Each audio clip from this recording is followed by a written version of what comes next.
Assalamualaikum warahmatullahi wabarakatuh.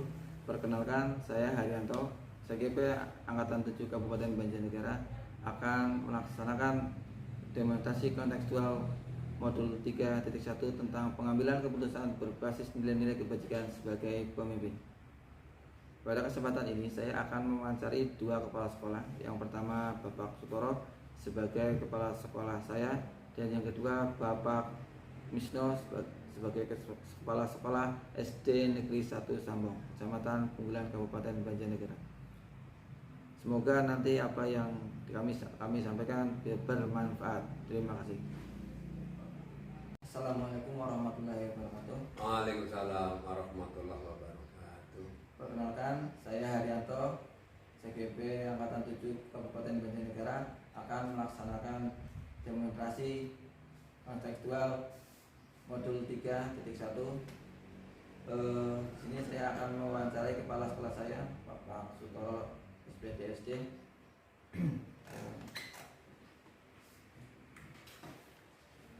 Assalamualaikum warahmatullahi wabarakatuh. Gimana kabarnya? Alhamdulillah. Sebelumnya saya sama terima kasih atas waktunya dan diberi kesempatan untuk bisa mewawancarai Pak Toro untuk melaksanakan tugas yang untuk memenuhi wawancara pada kegiatan guru penggerak. Selama ini bagaimana Pak Toro mengidentifikasi kasus-kasus yang merupakan dilema atau dilema etika atau tujuan moral? Langsung saja ini. Ini. Oh, nggak ada salam lagi. Ya, terima kasih Pak Haryanto. Sebelumnya wassalamualaikum warahmatullahi wabarakatuh. Hari ini alhamdulillah kita bisa dipertemukan di ruangan kantor SD. Mudah-mudahan pertemuan ini menjadikan suatu amal ibadah bagi kita semuanya dan mendapat ridho dari Allah Subhanahu wa taala. Terima kasih Mas Ayan bahwa panjenengan hari ini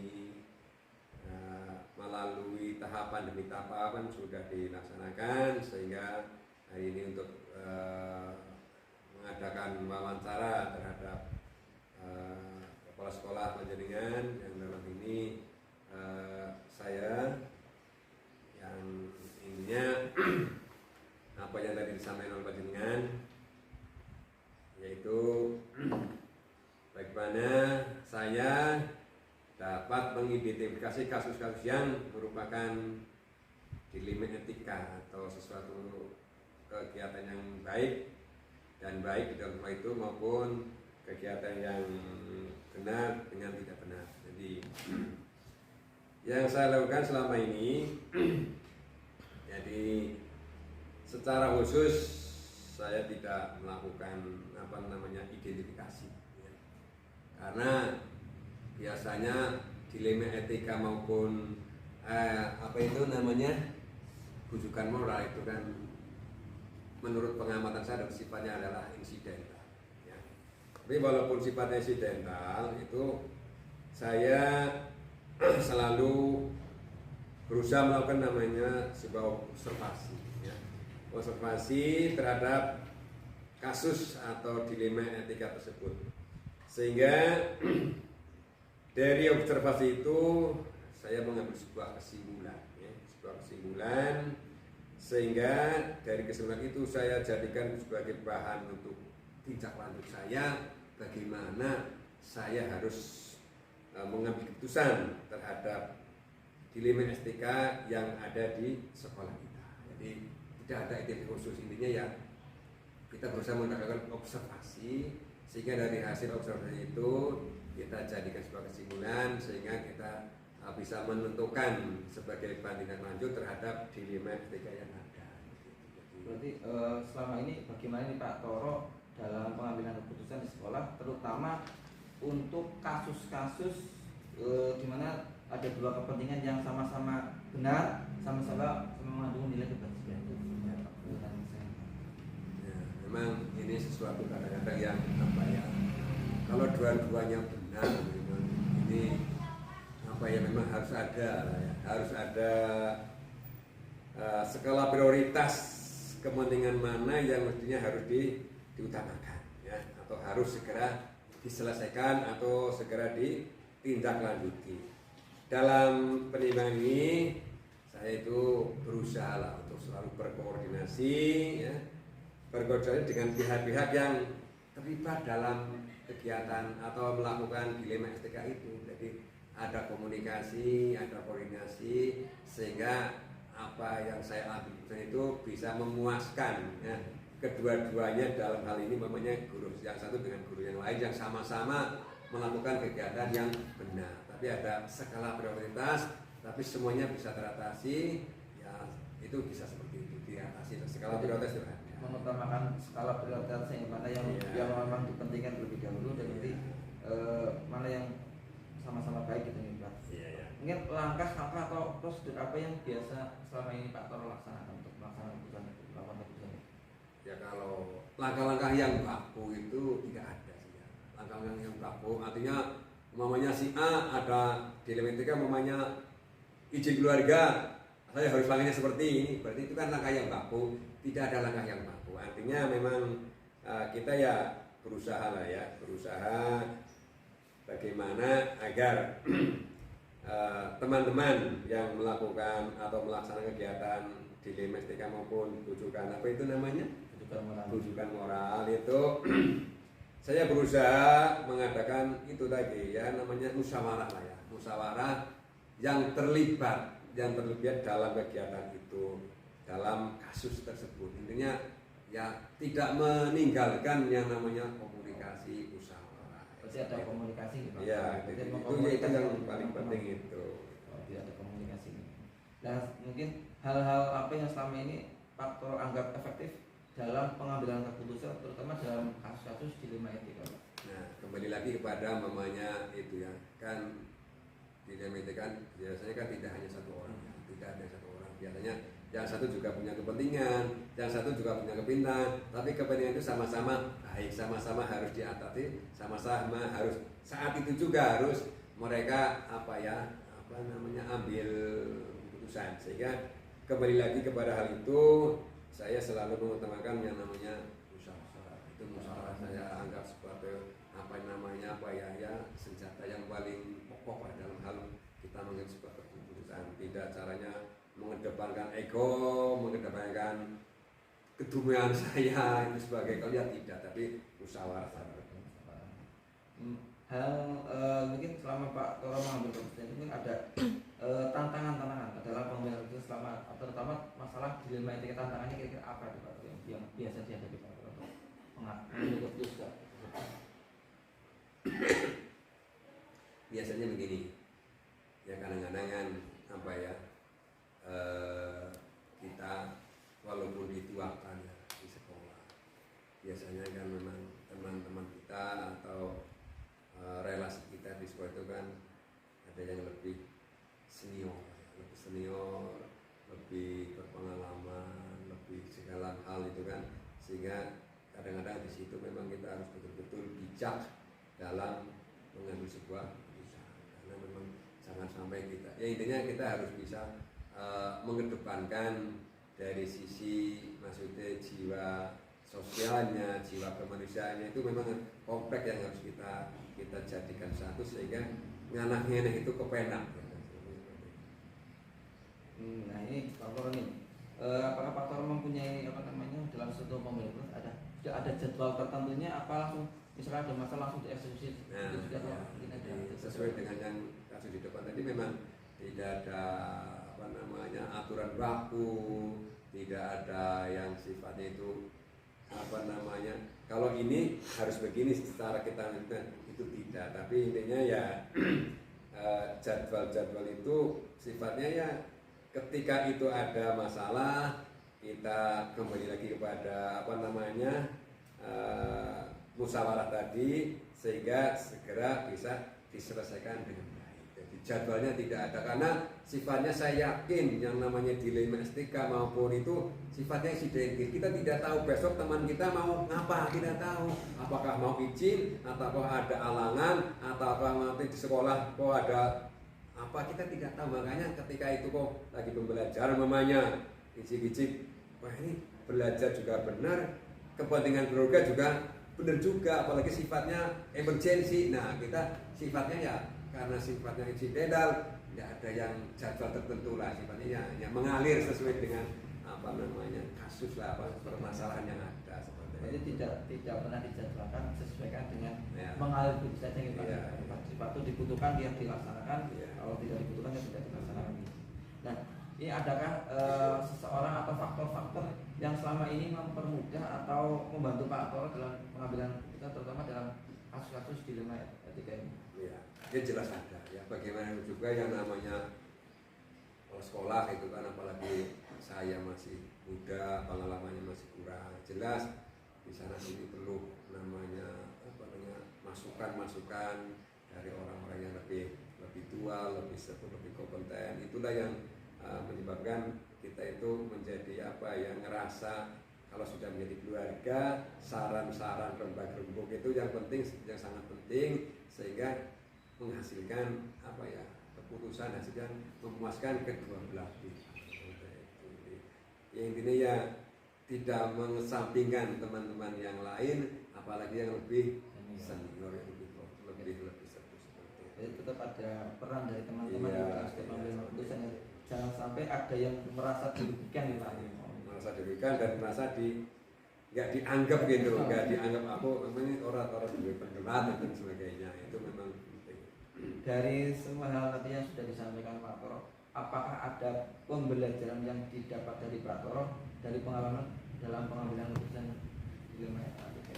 Ya, jadi memang ini dalam kasus apapun ya, baik itu yang sifatnya ringan maupun yang sifatnya berat ya, yang ada di lingkungan kerja kita ya, ketika itu dimusyawarahkan dalam keputusan pengambilannya melalui proses pemusyawarahkan, baik yang terlibat maupun dengan teman-teman yang tidak terlibat dalam kasus dilema etika, insya Allah itu semuanya akan membahagiakan, karena intinya kita bekerja itu harus bahagia. Kalau tidak bahagia itu ya repot seperti itu. Jadi tetap di pelajaran di sini ada komunikasi yang benar sebenarnya, nanti tidak ada yang dirugikan dan semuanya dapat terpuaskan semua gitu. Ini terima kasih Pak Toro, itu tadi yang saya ajukan, dan terima kasih atas waktunya sudah menyempatkan untuk bisa diwawancara oleh saya.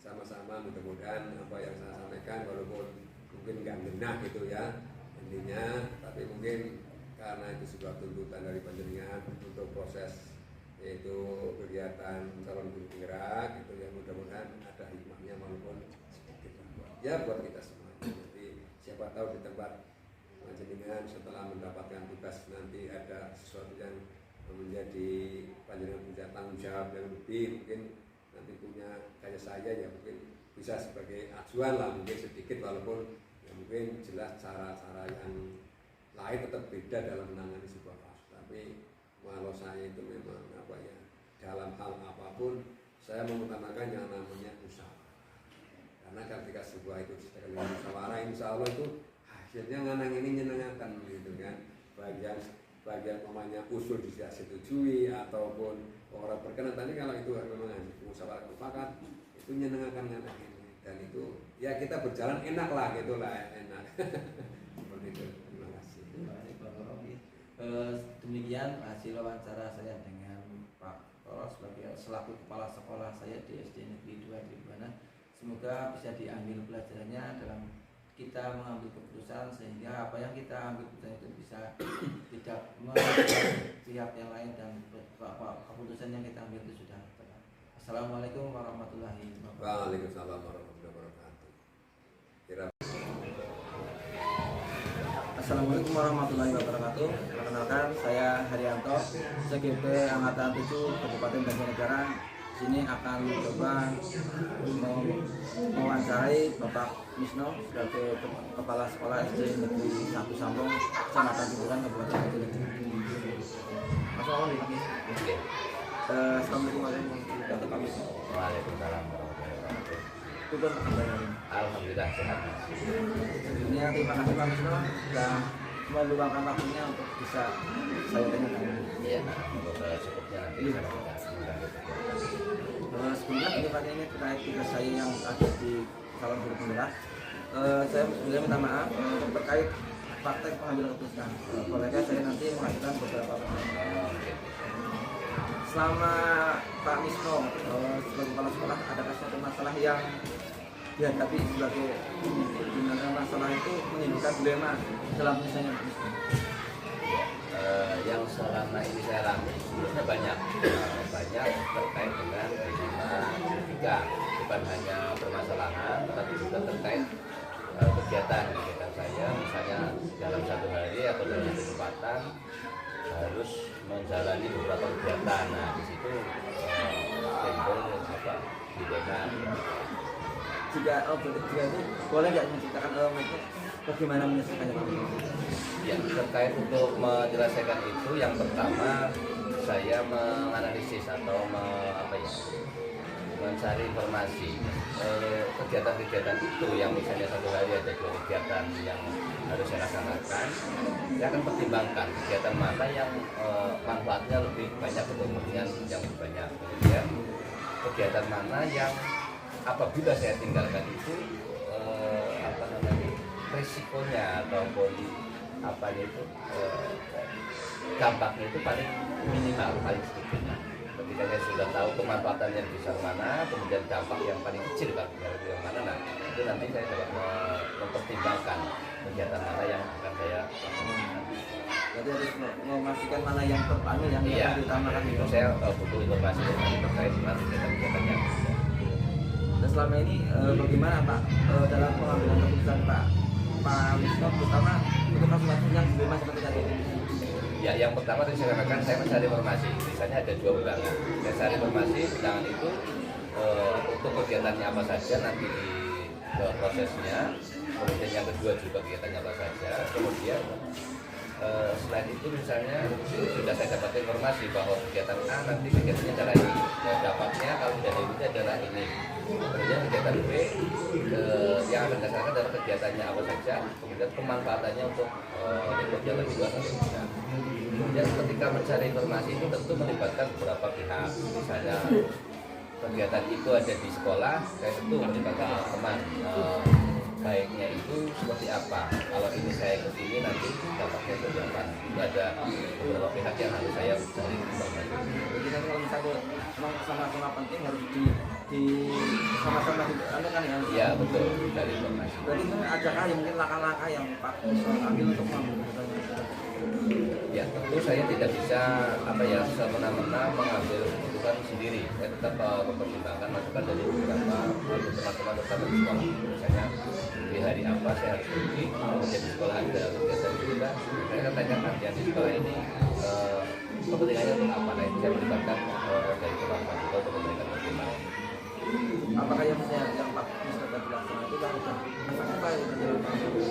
Kalau menurut saya efektif, karena ketika saya sudah meminta pendapat dari teman-teman, tentu sudah ada lebih banyak masukan pertimbangan terkait besar kecilnya manfaat dan besar kecilnya dampak yang akan diterima apabila salah satu kegiatan tidak. Itu tantangan harus mengambil keputusan ini harus ambil lagi, ada tantangan dalam mengambil keputusan seperti ini. Ya tantangannya menurut saya itu banyak bukan justru tantangan itu yang memberikan saya semakin banyak untuk belajar bahwa ya memang ketika saya menghadapi situasi seperti ini, langkah yang harus diambil adalah seperti ini. Tantangannya adalah bagaimana nanti kita dapat berkomunikasi dengan baik. Misalnya saya meninggalkan tugas ini kemudian menugaskan kepada siapa, ada nanti laporannya, kemudian ketika saya meminta pertimbangan juga nanti dari teman-teman bisa memberikan pendapatnya seperti apa. Jadi tantangannya memang yang menurut saya ada tantangannya sedikit. Sama-sama menjadi lebih berkembang seperti ini. Dan setiap pengambilan keputusan apakah kita punya jadwal atau aturan tertentu untuk pengambilan keputusan? Kalau terkait jadwal sih tidak. Kalau saya harapannya itu ketika sudah ada informasi kemudian harus segera dilaksanakan, tidak terjadwal. Kalau misalnya hari ini sudah terdeteksi, kemudian saya sudah punya informasi yang penuh, yang cukup untuk menentukan keputusan apa, langsung saya eksekusi, ya tidak terjadwal kapan misalnya harus 2 hari hari atau 2 jam atau sekian tidak. Oh, berarti Pak Minto kalau sudah mempunyai data yang valid Nah, langsung iya, dieksekusi di tempat betul. ya, langsung diserahkan. Oh, berarti mungkin pastinya kalau sudah punyai data-data yang valid Iya, bisa langsung mengeksekusi. Faktor-faktor mungkin yang selama ini mempermudah Pak Wisnu itu dalam sebuah mengambil sebuah keputusan itu apa? Ya, yang mempermudah tentu kerjasama dari teman-teman. Ketika teman-teman di lingkungan sekolah kami mendukung, kemudian memahami terkait dengan tugas yang saya terima atau yang diamankan kepada saya, dan apa ya, teman-teman selain menyadari, kemudian memahami dan juga bersedia untuk membantu misalnya ada satu kegiatan yang saya tidak bisa hadir, kemudian saya tugaskan, kemudian bisa dilaksanakan. Apa ada di sekolah pun kegiatan berjalan. Nah itu apa ya, mempermudah saya dalam mengatasi masalah. Ya, terima kasih Pak. Ini satu pertanyaan terakhir lagi nih Pak. Dari tadi yang beberapa pertanyaan tentang dilematik pengambilan keputusan itu, pelajaran apa yang bisa diambil Pak Wisnu dari itu? Ya, pelajaran yang biasa saya ambil yang pertama, saya harus punya informasi terkait dengan tuberkulosis itu. Saya harus mencari informasi terkait seberapa penting, kemudian kemanfaatannya untuk lingkup yang lebih luas yang mana, kemudian dampak negatifnya itu seperti apa. Kemudian keterlibatan teman-teman juga nanti akan lebih lebih banyak perannya ketika memberikan masukan-masukan yang saya. Berarti kalau mau berurusan tetap harus mencari informasi dulu Ya, sebenarnya mana yang berkepentingan luas dan mana yang juga peran dari teman-teman juga sangat berpengaruh. Ini terima kasih Pak Wisnu atas waktunya sudah mau menjadi narasumber saya untuk tugas ini, dan saya selesai dengan itu. Ya, sama-sama, mudah-mudahan bermanfaat dan kegiatannya lancar. Melanjutkan aktivitas kita. Terima kasih, itu tadi hasil wawancara saya dengan Pak Wisnu. Semoga apa yang kami bicarakan tadi bermanfaat. Terima kasih. Wassalamualaikum warahmatullahi wabarakatuh. Salam guru gerak. Demikianlah hasil wawancara dengan kedua kepala sekolah. Semoga apa yang kami sampaikan bermanfaat. Assalamualaikum warahmatullahi wabarakatuh. Salam guru gerak.